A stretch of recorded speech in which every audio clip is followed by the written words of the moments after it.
안녕하십니까. 번개탄 TV 식구 여러분, 만나서 반갑습니다. 수소한 교사들의 이재영 연구원입니다. 네, 참으로 오래간만인데요.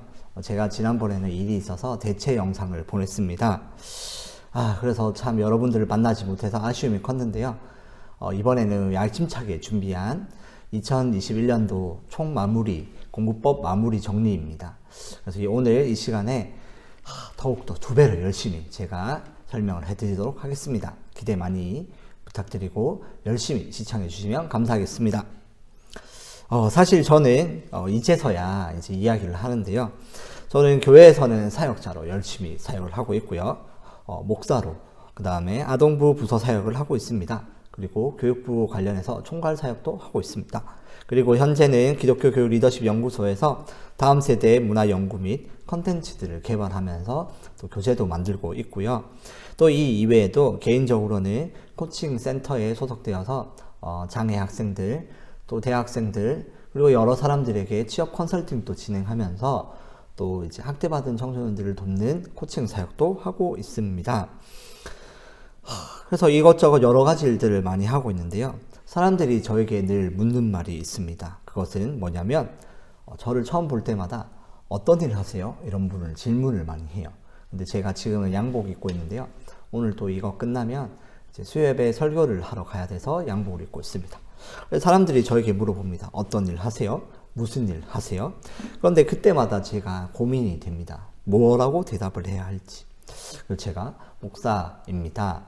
저는 어느 교회에서 부서를 사역하는 목사입니다. 라고 대답을 해야 할지, 아니면 기독교 교육 리더십 연구소에서 일하는 연구원입니다. 라고 대답을 해야 할지, 아니면 코칭 센터에서 코치를 하면서 학생들 취업 컨설팅이나 입시 컨설팅을 해주고 강사로 활동하고 있는 코치입니다. 라고 소개를 해야 할지.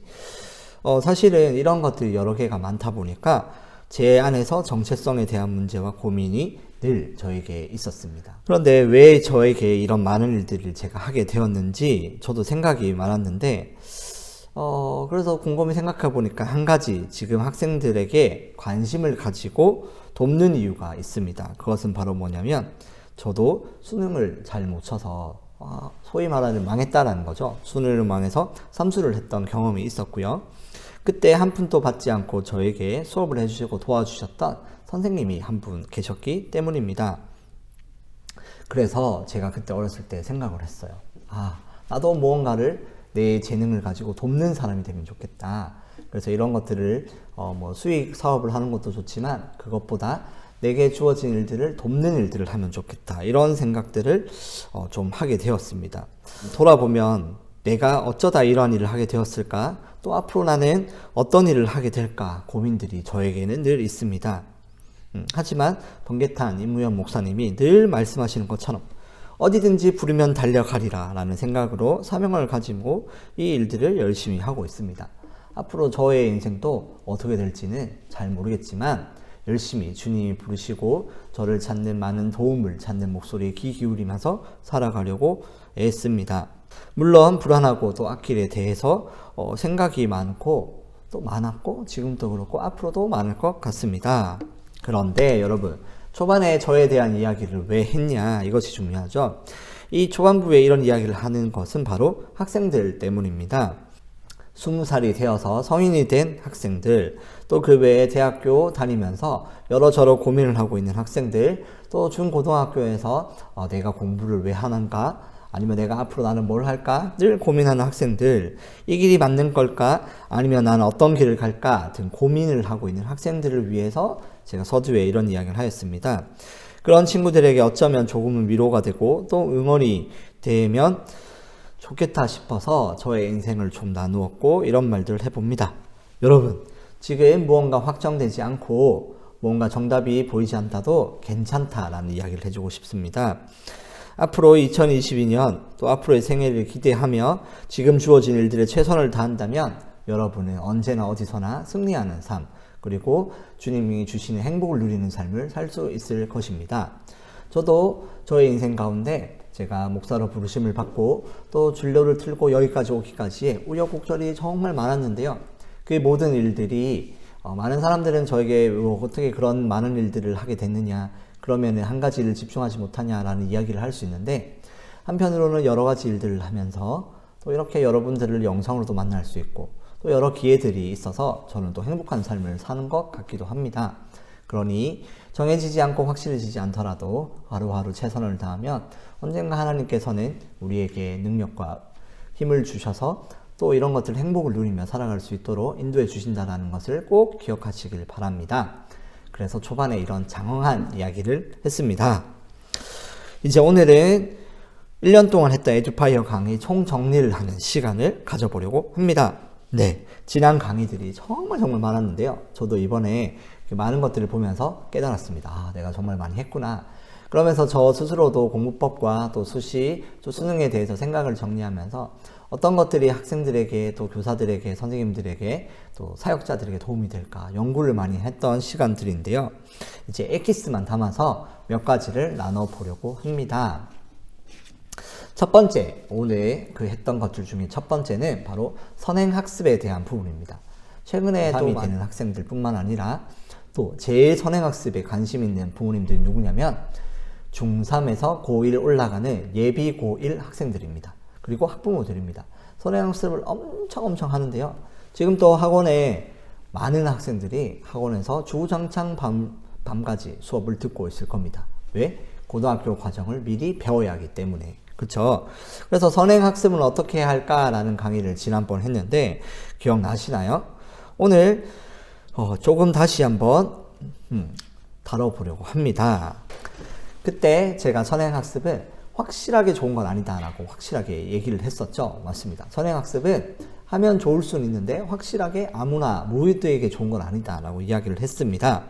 그리고 그때 이런 것을 판단하기를 어떻게 하냐면 진도 나이와 실력 나이라는 것을 소개했었죠. 그래서 4가지 케이스가 있었는데 잠깐 살펴보도록 하겠습니다.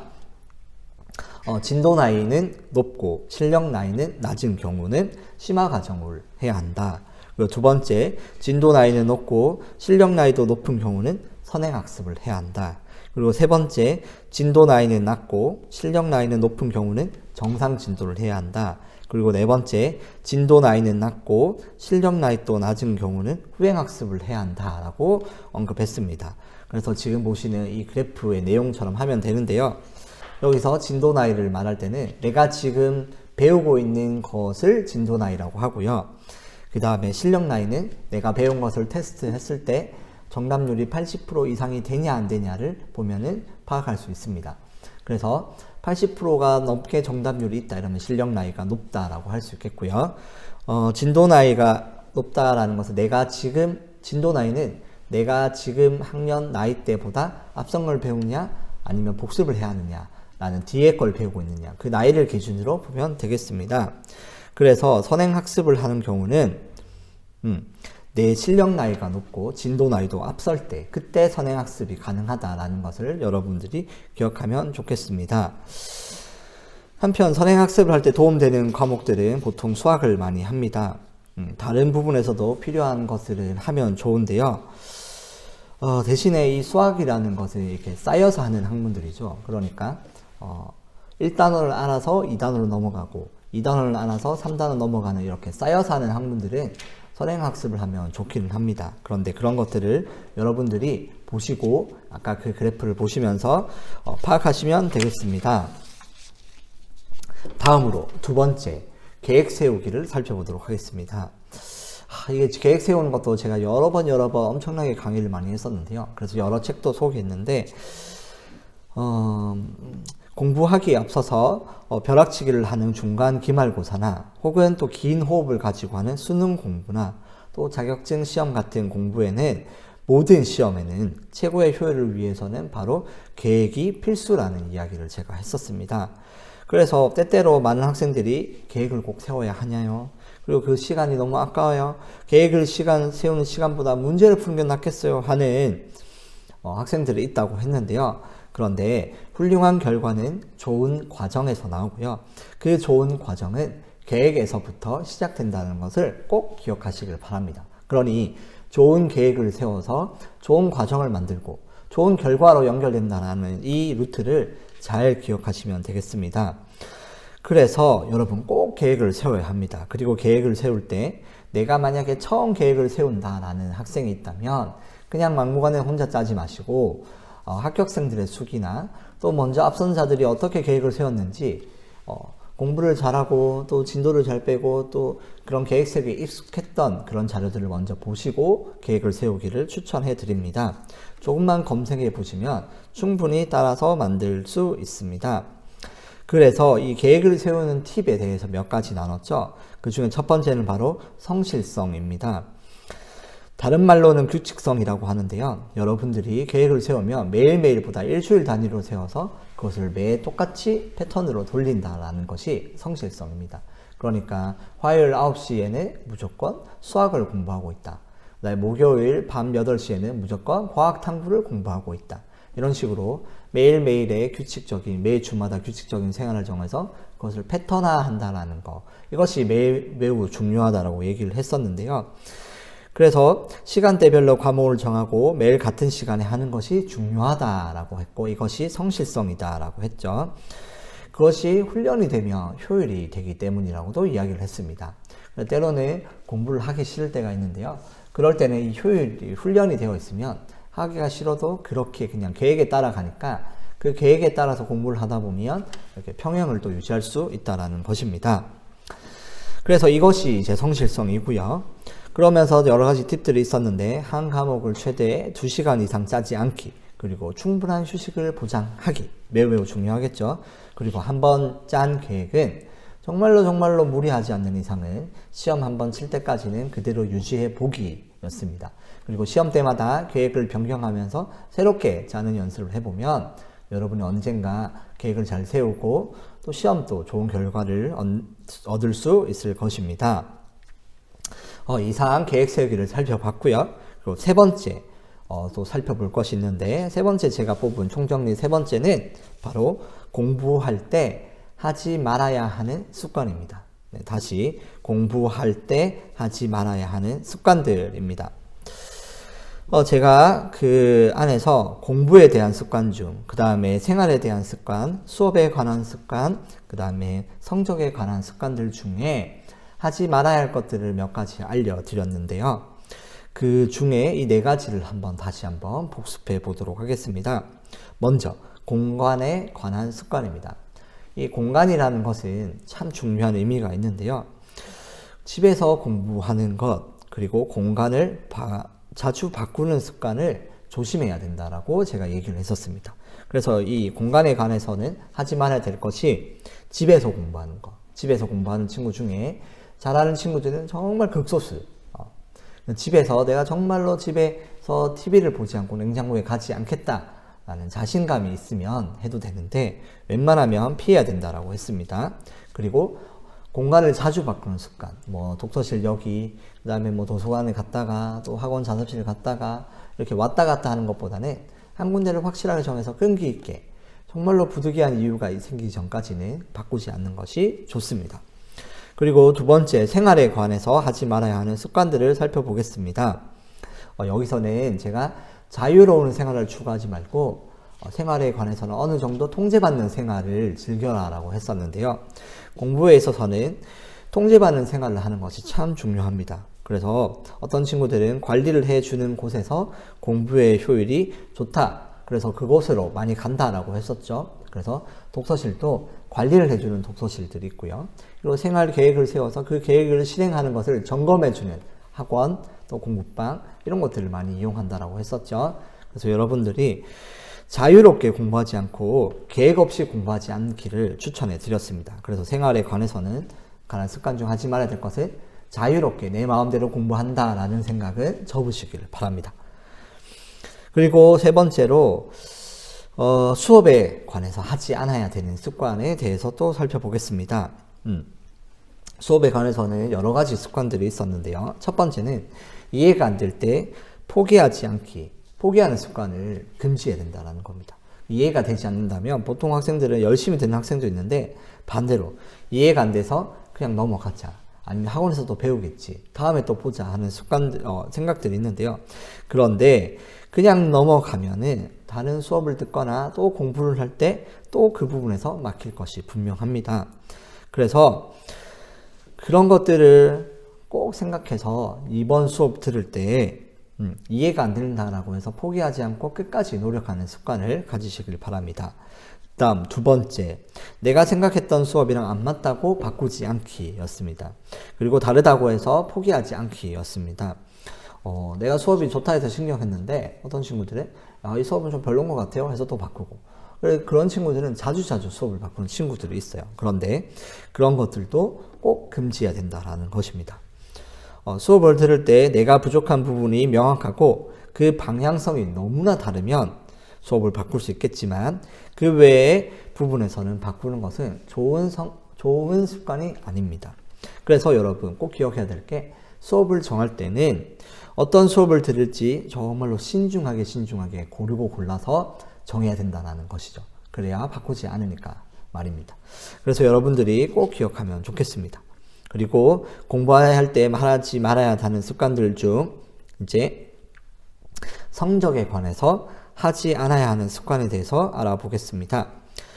그 중에 첫 번째는 뭐냐면, 결과에 대한 원인을 다른 곳에서 찾지 않고 나에게서 찾기였습니다. 그러니까 결과에 대해서 그것을 받아들이지 않고 다른 곳에서 그 원인을 찾는 것입니다. 예를 들어서 실수할 때도 뭐 때문에 그랬어. 오늘은 잠을 많이 못 자서 그랬어.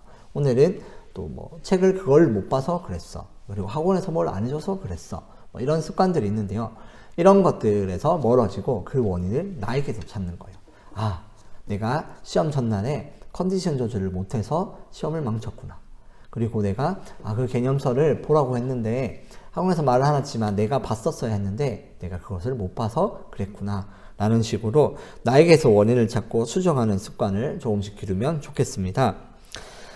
학생들 중에서는 어떤 친구들은 이것만 되면 내가 잘 될 텐데, 잘할 텐데 하는 학생이 있고, 이것 때문에 내가 못했다라고 하는 학생들이 있습니다. 그런데 성취감이 높은 학생들은 내가 이것만 고치면 잘할 수 있겠다라고 생각하는 학생들입니다. 그러니 이 학생들은 실수의 원인을 나에게서 찾는 것입니다. 이것 때문에 못했다가 아니라 이것만 고치면 내가 더 잘할 수 있겠다라고 생각하는 거죠. 그래서 이런 생각들을 하고 결과의 원인을 나에게서 찾는 습관을 조금씩 기르면 좋겠다라는 것입니다. 그리고 성적에 관해서 하지 않아야 되는 습관 중 두 번째는, 수업만 들었다고 공부를 열심히 한다고 생각하지 않기입니다. 수업만 들었다고 해서 공부를 했다라고 생각하지 않기입니다. 아시겠죠? 공부는 제가 처음에도 말하고 누누이 강조를 하는데, 배우는 것과 익히는 것으로 이루어져 있다고 했습니다. 그래서 이 배우는 것과 익히는 것이 원활히 잘 이루어졌을 때 따라오는 것이 성적입니다. 그래서 여기서 성적은 배움과 익히는 과정, 이 내 것으로 만드는 과정, 이 두 가지가 다 돼야 되는 건데, 수업만 듣는 것으로는 어때요? 배우는 것은 할 수 있지만 익히는 과정이 누락되어 있죠. 그래서 배우는 것만으로도, 수업만 듣는 것으로는 성적이 많이 오르지 않는다는 것을 꼭 기억해야 합니다. 그래서 어떻게 해야 되냐? 반드시 문제풀이, 복습하기, 오답 만들기, 그래서 익히는 연습을 해야 내 것이 되고 성적이 나온다라는 것입니다. 그래서 여러분들이 수업을 열심히 들었어. 나 하루에 6시간 수업을 들었어. 그랬는데 내가 자습 시간이 없다. 이러면 공부를 열심히 했다라고 말하기가 좀 애매할 수 있습니다. 그러니 수업 듣는 시간을 좀 줄이고 자습을 하는 시간을 늘려서 익히는 연습들도 충실히 하면 좋겠습니다. 그리고 급하게 생각하지 않기입니다. 아시겠죠? 급하게 생각하지 않기.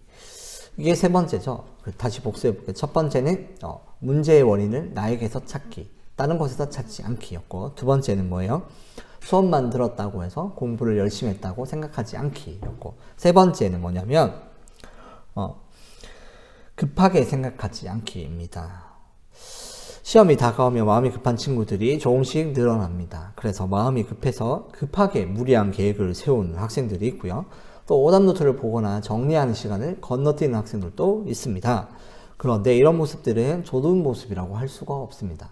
마음이 급하기 때문에 일어나는 습관인데요.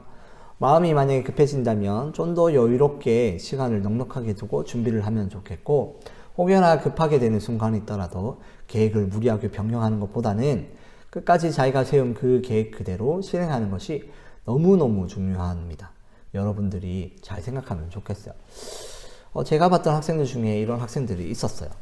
공부도 열심히 하고 정말로 뛰어난데 왜 성적이 안 나오고 왜 자꾸 이렇게 미끄러질까 하는 학생이 있었는데, 근데 그 학생의 습관과 여러 가지 이야기를 나눠 중에 발견한 게 뭐였냐면, 시험 전날이 되면 불안해서 오답 노트를 안 보는 겁니다.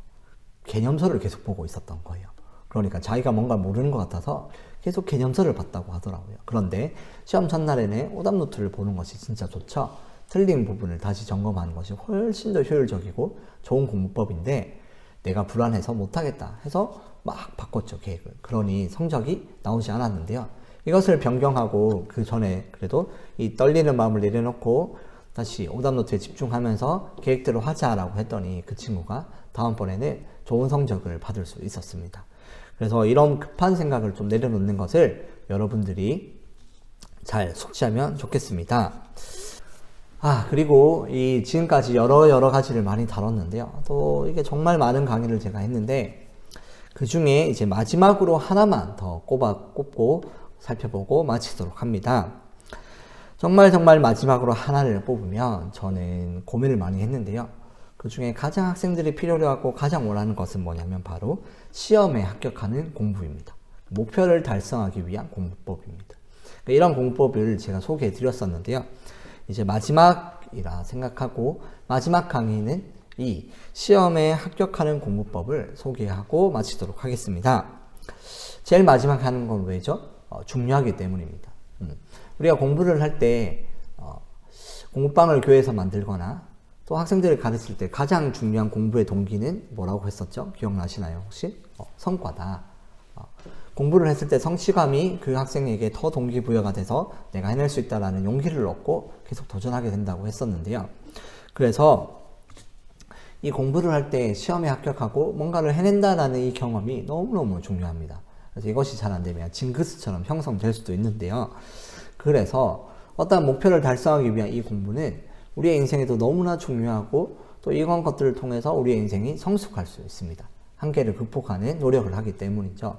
그래서 여러분들이 이 시험에 합격하는 공부법은, 이 시험이라는 게 꼭 학교 시험뿐만 아니라 수능뿐만 아니라 앞으로 여러분이 닥칠 여러 가지 문제의 상황들 또 다 해당되는 표현 방법입니다. 그러니 이 방법들을 잘 생각하고 숙지하면 되겠습니다.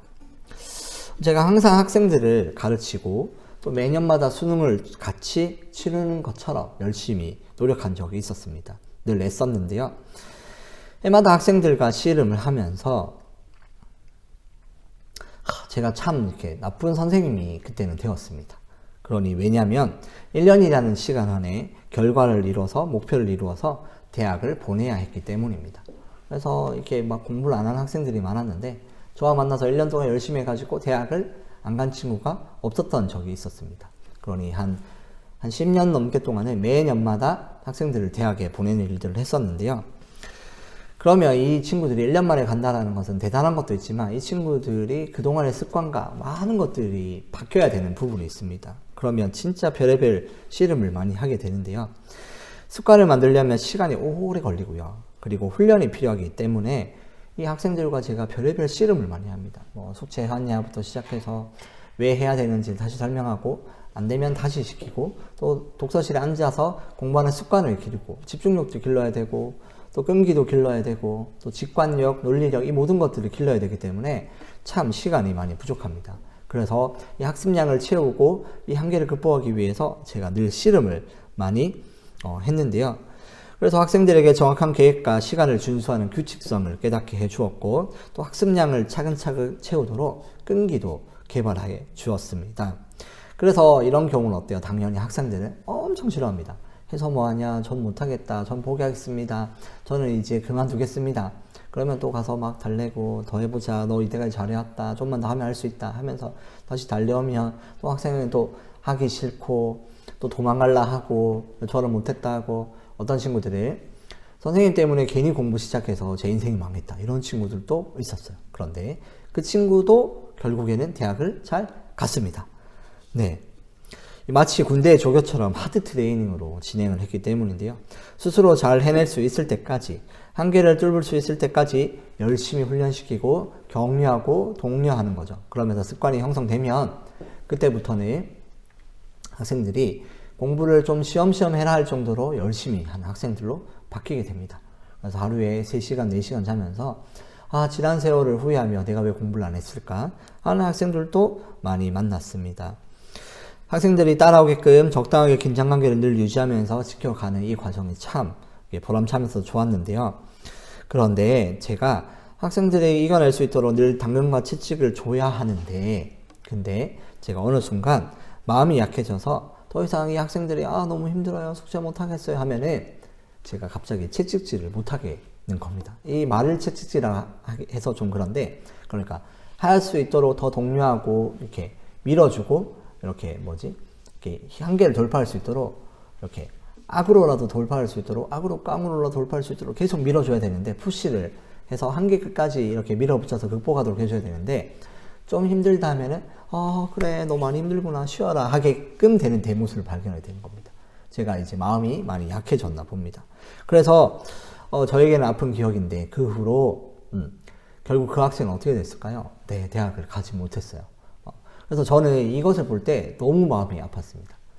내가 그때 더 열심히 이렇게 다듬고 또 푸시해줘서 이 친구가 그걸 해내도록 했었더라면 이 친구가 기쁘고 좋은 인생을 한번 도전해서 성공하는 인생을 경험할 수 있었을 텐데 하는 생각이 많이 들었습니다. 그래서 이제는 제가 그 이후로는 직접적으로 가르치거나 또 이렇게 도제 수업처럼 해주는 일은 거의 하지 않습니다. 그리고 이런 강의를 하거나 컨설팅만 하는 일들을 하게 되었습니다. 근데 이런 경험들을 통해서 제가 제일 중요하게 생각했던 건 뭐냐면 바로 합격하거나 결과를 달성하기 위해서 열심히 노력하는 공부입니다. 여러분의 인생 중에서 10대 동안 열심히 해서 목표를 달성하는 것에 힘쓰는 여러분을 되면 좋겠습니다. 그것을 위해서 제가 오늘 이 강의를 준비했습니다. 한편 시험에 합격이라는 것에만 집중하면 뭔가 족집게처럼 특별한 비법이 있다라고 생각을 하는데요. 그런데 공부하는 것에 지름길은 없습니다. 그런데 여기서 효율법은 뭐냐면 방향은 잘 설정하면 시간을 단축할 수 있다는 것은 확실합니다. 어떤 친구들은 6개월 만에 끝냈는데 어떤 친구들은 3개월 만에 끝냈다라고 하는 건 물론 머리에 IQ 차이도 있지만 방향 설정에 따라서 큰 차이가 있다는 것을 말해주고 싶습니다. 그래서 그 방향과 기준을 어떻게 두느냐? 바로 시험에 합격하기 위한 기준을 세우는 겁니다. 그래서 그 기준이 뭔지를 우리 한번 살펴보겠습니다. 시험에 합격을 위한 공부법 중 첫 번째는 바로 뭘까요? 바로 합격자 수기를 먼저 한번 살펴보는 것입니다. 많은 사람들이 의외로 생각합니다. 시험에 합격하는 공부를 하려면 일단 책상에 앉아야 된다. 여러 가지 엉덩이 씨름을 이겨내야 된다. 사당오락 이야기도 있고 일단 끈기가 있어야 된다. 이런 얘기를 많이 하는데요. 그런데 그런 것들은 기본적으로 하는데도 시간이 부족해서 합격을 하지 못하는 경우가 있어요. 그런데 이런 시간 싸움이 결국 되는데 이 시간을 절약하는 것 중에 가장 좋은 게 좋은 계획을 세우는 거라고 했었죠. 그러면 이 좋은 계획을 세우기 위해 내가 처음 공부를 시작했는데 어떻게 좋은 계획을 세우겠어요? 시험을 합격하는 적이 없는데 어떻게 합격을 위한 계획을 세우겠어요? 그런데 그럴 때 필요한 것이 바로 합격자 수기를 읽어보는 것입니다. 제일 중요한 과정이죠. 왜냐하면 계획을 세우는 것에 필수적인 과정이기 때문입니다. 시험 준비부터 어떠한 과정들로 진행되는지, 그리고 전체적인 흐름들은 어떻게 되는지, 그리고 이맘때쯤엔 어떠한 일정들로 공부를 해야 되는지 미리 확인해 볼 수 있어서 합격자 수기를 꼭 읽어보아야 합니다. 그리고 합격자들마다 개개인의 성향에 따라 다양한 노하우들도 편리하게 습득하고 이해할 수 있는 과정이 바로 합격자 수기를 읽어보는 것입니다. 여러 명의 수기를 읽어보면 참고서는 어떤 것이 좋다더라, 어떤 선생님이 잘 가르치더라, 또 나의 성향은 이런 식으로 공부하는 것이 좋더라 하는 여러 가지 것들을 깨닫게 되는데 그것을 합해보면 공통점들이 생깁니다. 그런 것들을 잘 캐치해서 준비를 하고 계획을 세우면 여러분들이 시행착오의 노력을 줄일 수 있겠습니다. 처음부터 본인이 준비하며 이것저것 하다가 선생님 듣다가 더 좋은 선생님을 찾아야 되고 또 수업의 방향도 잘 맞춰야 되고 내가 문제집을 선택하더라도 나의 스타일을 잘 파악을 해야 되고, 그런데 그것을 내가 하면은 어렵죠. 그런데 누군가 해놓은 길을 보면은 쉽게 갈 수 있다는 거예요. 우리가 어떤 새로운 길을 찾아갈 때 내비게이션이 있으면 쉽게 찾아갈 수 있죠. 그런 것처럼 한번 갔다 온 사람의 설명을 들으면 우리가 좀 더 쉽게 효율적으로 시간을 절약할 수 있기 때문입니다. 그래서 첫 번째 합격자 수기를 읽어보라 라고 이야기를 했습니다. 그리고 두 번째는 제가 개념서를 고르는 방법들에 대해서 소개를 했는데요.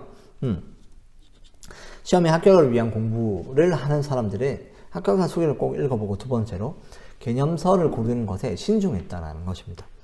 그래서 이 개념서를 고를 때 공통적으로 강조하는 부분이 있었는데 그것이 뭐냐면 바로 요약서는 피하고 지나치게 자세한 설명으로 적힌 책도 피해라 였습니다. 다시 요약서도 피하고 너무 자세하게 설명된 책도 피해라 라는 것입니다. 기억들 나시나요? 만약에 너무 얇은 요약서는 어떨까요? 빨리 끝내서 좋긴 하지만 추가된 정보가 되어 있어서 나중에 결국 다시 보게 되는 역효과가 생깁니다. 처음부터 다시 봐야 될 수도 있죠. 그러니 오히려 시간을 손해보게 되는 겁니다. 한 번만 가면 끝나는데 그걸 다시 또 봐야 되고 또 뭐가 빠졌는지를 기억하려니 결국 처음부터 보게 되는 이런 불상사가 생길 수도 있기 때문이죠. 그리고 너무 자세한 책도 피해야 된다라고 했었는데요. 너무 자세한 책은 시간이 오래 걸립니다. 합격을 위한 공부는 시간 싸움인데요. 이 시간을 절약해야 되는데 너무 자세한 책들은 시간이 오래 걸리고 보는 것에 또 어려움이 있죠. 그리고 시험에 나오는 것뿐만 아니라 나오지 않는 것까지 혼합되어서 너무 자세하게 쓰여져 있습니다. 그러니 이런 것들은 만점을 바라는 학생들은 또 익숙한 개념으로 익숙한 학생들은 시험에 나오지 않는 것까지 익히려고 보는 것은 좋은데 처음부터 이것을 선택해서 보는 것은 좋지 않은 방법입니다. 또 내가 찾아서 채우는 것이 없이 이미 미리 다 적혀있기 때문에 학습의 효율도 조금씩 떨어집니다. 공부를 할 때는 적당히 개념이 있고 그 개념에 대한 보충 설명들 중에 강의 선생님이 말하는 걸 적을 수 있는 정도의 개념사가 제일 좋다라는 것입니다. 그래서 이 두 가지, 너무 간단한 것 그리고 너무 자세한 설명을 피하라. 이 두 가지를 피한 그 나머지 책 중에 개념서를 선택하는 것이 좋습니다. 그러면서 그런 비어진 부분을 어떻게 하냐? 강의를 들으면서 채우면 제일 좋습니다. 그래서 필기를 하면서 집중을 하면서 눈으로 보면서 듣는 것이 제일 효과적인 강의를 보는 또 개념서를 보는 방법입니다. 그러면서 한 번 듣고 끝나는 게 아니라 나중에 문제풀이를 또 하는데 그때 부족한 것들을 책이 없는 내용은 채우면서 그 한 권에 모든 개념을 담겠다라는 각오로 다시 보고 하면 제일 좋습니다. 그리고 시험을 위한 합격자를 위한 공부 세 번째를 살펴보겠습니다. 세 번째는 한 단원을 볼 때마다 개념, 그리고 문제풀이, 그리고 오답 점검을 단원마다 반복하라 입니다. 다시 개념 보고 문제 보고 오답 정리하는 것을 반복해라 입니다. 몇 단원마다? 한 단원마다. 여기서 한 단원은 소단원을 말해요. 대부분 개념을 처음부터 끝까지 다 보고 그 다음에 문제풀이를 하는 학생들이 많아요. 그런데 시험에 정말로 효율적으로 획기적이고 합격자를 짧은 시간을 합격하는 많은 학생들은 대부분 개념을 보고 바로 문제 풀고 바로 오답노트 만들고 바로 채우고 이런 식으로 공부를 많이 했다라고 해요. 그런데 왜 이렇게 되는 것이 좋냐라면 공부라는 것은 아까 제가 수학처럼 쌓이는 공부가 많다고 했죠. 그러니까 뭐냐면 1단원을 배워야 2단원이 진행되고 그 2단원을 토대로 3단원을 배울 수 있게 되고 이런 식으로 쌓여간다는 거예요. 그런데 대부분의 공부가 다 이런 형식으로 되어 있으니까 1단원을 완벽하게 익히고 2단원 넘어가면 그만큼 공부의 분량이 줄어들게 된다는 것이에요. 그러니 처음부터 끝까지 다 보고 문제를 푸는 것이 아니라 한 단원을 정확하게 이해하고 넘어가는 것이 가장 시간을 절약할 수 있는 방법이라는 것입니다. 그래서 한 단원을 볼 때 제일 먼저 개념을 봤어. 그러면 바로 문제를 풀어보고 그 문제에 틀린 부분을 찾고 답을 적으면서 다시 한번 개념을 보고 다시 한번 점검하면서 이렇게 여러 번 보는 습관들로 한 단원씩 본다 보면은 빨리빨리 진행되고 또 효율적으로 진행할 수 있습니다. 그래서 탄탄히 쌓아간다는 생각으로 여러 번 보는 걸로 그리고 개념 문제 점검표를 점검을 한다라고 생각을 하면 좋겠습니다. 꼭 명심하기를 소망합니다. 그리고 끝으로 마지막, 시험을 공부할 때 가장 마지막, 그러면 성적은 언제부터 오르냐라는 이야기가 중요할 수 있겠죠. 이 시험에 주어진 시간을 다 쓰려면 결국 이 단계를 거치는데 마지막 단계는 바로 모의고사로 정리하기입니다. 그리고 성적은 언제부터 오르냐? 사람들이 생각할 때 성적은 개념을 보면 그 다음부터 성적이 오른다라고 생각을 많이 합니다. 그런데 개념을 보고 성적이 오르는 것은 조금 오르고요. 정말로 합격자까지 급격하게 이렇게 확 올라가는 그 시점은 언제냐? 그때는 바로 모의고사를 풀 때입니다. 모의고사를 풀 때. 모의고사로 정리할 때. 세 번째까지 아까 개념 문제, 오답노트로 문제집을 끝내면 그 다음부터는 이제 합격을 위한 본격적인 대비로 시험 대비 모의고사를 많이 풀어야 합니다. 그리고 바로바로 모의고사를 한 해 풀고 오답노트 만들고 점검하고 개념 채우고 그 다음 노트를 풀고 그 다음 모의고사를 풀고 또 똑같이 오답노트 만들고 개념 채우고 이런 식으로 마지막 막바지에는 모의고사로 정리를 한다는 생각을 하면 좋겠습니다.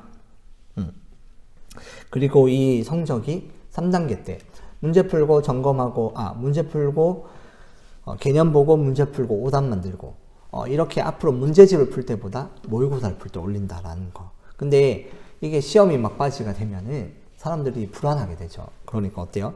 개념서를 잘 모르는 것 같아서 개념서를 계속 붙잡고 있는 학생들도 정말 많습니다.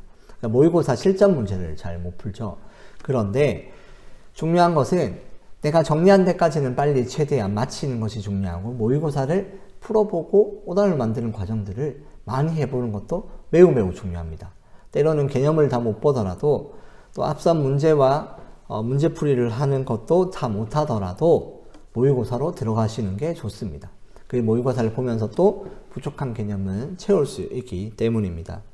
그런데 이 모의고사를 풀 때 실전처럼 풀겠죠. 그래서 들어갈 때 시간, 그 다음에 만약에 마킹을 해야 되면 OMR 마킹하는 시간, 또 다양한 시험에 대한 대비로서 또 준비를 할 수 있습니다. 시험이라는 건 내가 잘 아는 것도 중요하지만 또 시험에 대해 익숙해져야 또 시간 배분도 그렇고 또 긴장을 하지 않는 효과까지 누릴 수 있습니다. 그리고 그때 마지막이 다가올 때, 그때 성적이 오르니까 여러분들이 급한 마음을 좀 접으셔야 합니다. 그래서 왜 안 오르지라는 불안한 마음을 접어두고 본 시험이 다가올 그때 성적이 폭발적으로 올라간다는 것을 꼭 기억하고 이 계획을 잘 유지하면 좋겠습니다. 그래서 많이 불안해서 모의고사를 풀지 않고 그냥 개념서를 보거나 또 다른 문제지를 보거나 하는 친구들이 있을 수 있어요. 그런데 그것보다는 제일 좋은 건 모의고사 보고 복습하고 오답노트 만들고 이런 과정들이 네 번째 해야 된다라는 것입니다. 그래서 사실 제가 다시 복습을 하긴 하지만 이 시험에 합격하는 공부법에 대해서 여러분들이 많이 생각하면 좋겠어요.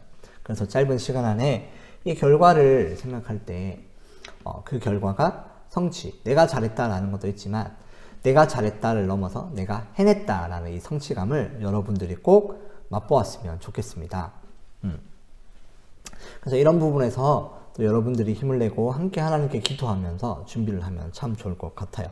이런 것들이 성과로 연결되면서 또 은혜로 연결되는 부분들이 참 많이 있습니다. 아시겠죠? 그래서 이 시험을 공부하는 이 공부법을 다시 한번 점검해 보겠습니다. 첫 번째는 뭐였죠? 첫 번째는 합격자 수기를 먼저 읽어보기였습니다. 그리고 두 번째는 개념을 고르는 방법인데요.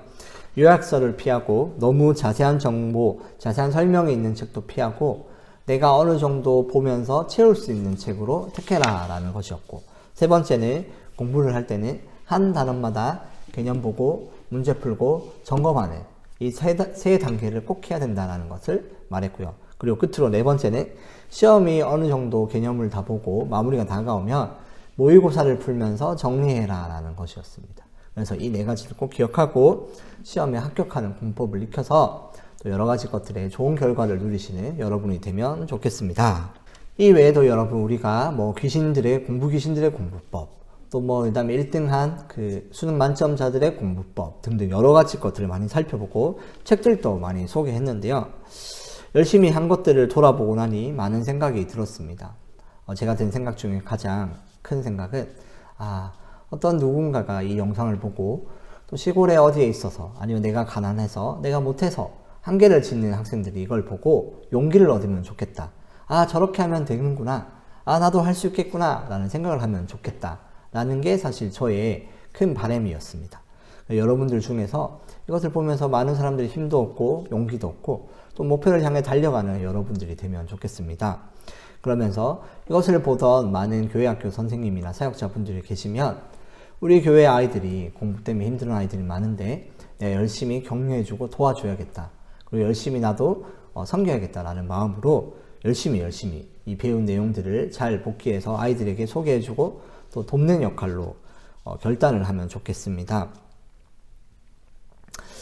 많은 학생들이 떠오릅니다. 저를 거쳐가 많은 학생들 떠오르고요. 또 제가 가르쳤던 많은 학생들 떠오르고 또 우리 교회학교 아이들도 많이 떠오르는 시점입니다. 네, 이 공부법들을 많이 퍼뜨려서 우리 친구들이 꿈과 희망을 잃지 않는 우리 아름다운 대한민국 또 교회학교 학생들이 되면 좋겠다는 생각을 해봅니다.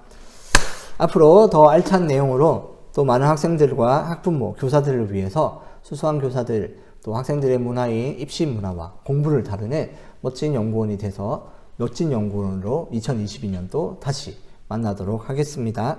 다음부터는 이제 우리 학교의 내신 제도와 또 학교의 제도들이 많이 바뀌는데요. 고교 학점제와 또 이제 자기소개서 등등 또 창체 수업들 이런 것들이 있는데 학교 변화된 그 과정들에 대해서 조금 다뤄보는 시간을 가지도록 하겠습니다.